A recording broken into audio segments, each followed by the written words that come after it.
Welcome back, everybody. So we have the second final drive in tonight. This is my modified spanner wrench. It's not quite big enough for this, but as you can see, it does work.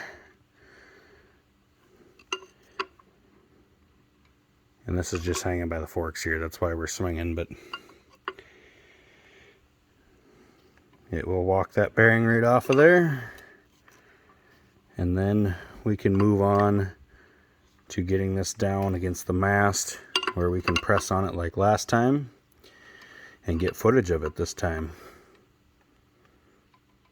Okay, with the bearing off, that leaves just this nut here.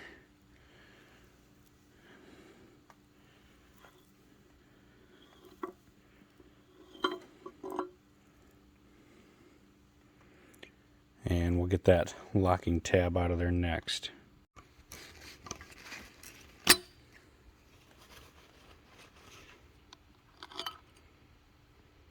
So I'm going to have to do some further investigating into why something was running so hard into this nut.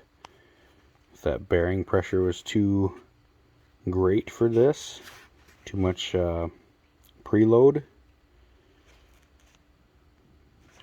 Otherwise, I think we could probably put this in the lathe and skim that back true, or even flip it around.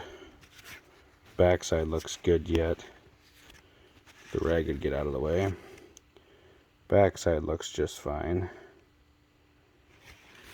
But we need to put this nut back on here to prevent these two pieces from flying apart. Okay, the nut is back on. We got about maybe 3/16 to a 1/4 inch gap in there. That should be plenty.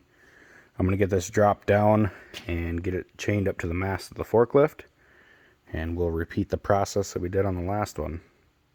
So I kind of skipped over this part in the last video of getting the press in place, and the reason is I don't really have a great way to do it. Being that the forklift is tied up, I don't really have much that can hold this 100-ton press, and that is very heavy. But the way I did it last time, I got both of these arms in the sprocket with the nuts just kind of hand tight, and then I bring this in and get it up to here. Now the reason I'm showing you guys this time is in the last video, Squatch253 commented that I basically skipped over doing all the work in the video. So I'm going to show you kind of my process, but you'll have to leave it to your imagination because it's too much of a wrestling match trying to get this all in place. So we'll bring you back once everything's kind of together. Alrighty guys, we are ready to press here. Everything is put in position. So let's go ahead and put some tension on it and see what happens.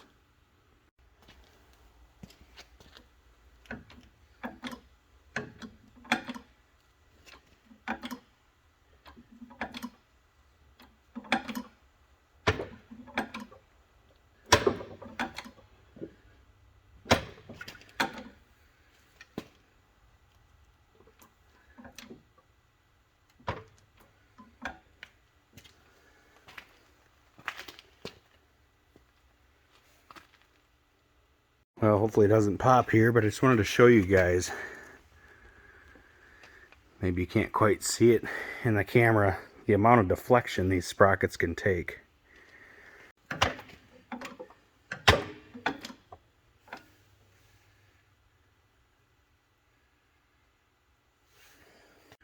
Well, I'm not sure if you guys can see it. I can see it plain as day.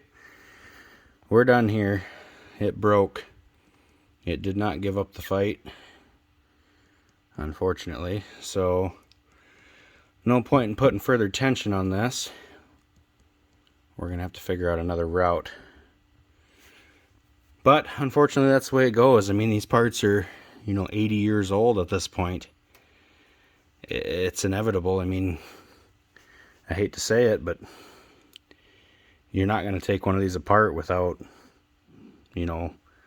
losing a piece here and a piece there just due to the fact that they're old.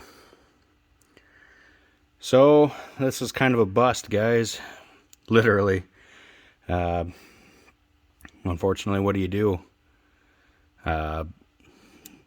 Sprockets aren't the end of the world, but now we got to figure out how we can get the rest of this off safely.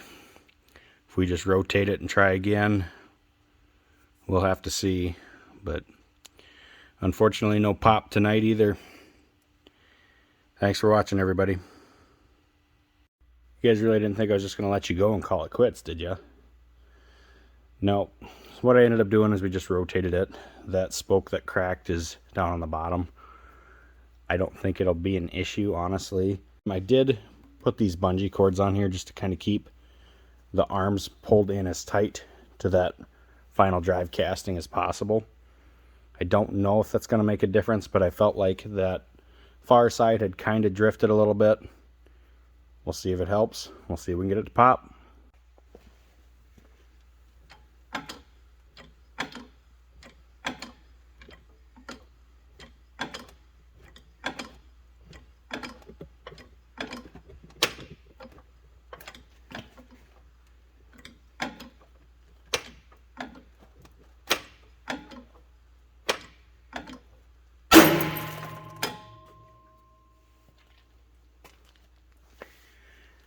Well, that's all it took. Sorry, John, I didn't scream like a little girl for you. I know you thought that I edited the last one out, but that's it. That's what it takes to take a D4 sprocket off. I was getting about, I would say, not to the end of my capabilities, but it's definitely starting to pull hard. I would be curious to see as how many tons that would actually be. If this is a 100-ton press, I'm guessing we're probably in that 60-ish tons would be my rough guess. I mean, I'm not hanging on the end of that bar, but I had to give it some pretty good pressure. So there it is, guys. I'm going to go ahead and tear the rest of this down. You guys have seen this before in the last one. I just wanted to make sure we got this one on video. Like I said, that crack, not too concerned about at the moment. We'll see if we even end up using this sprocket. So thanks again, everyone, for watching, subscribing, hitting the like button. We'll catch you on the next one.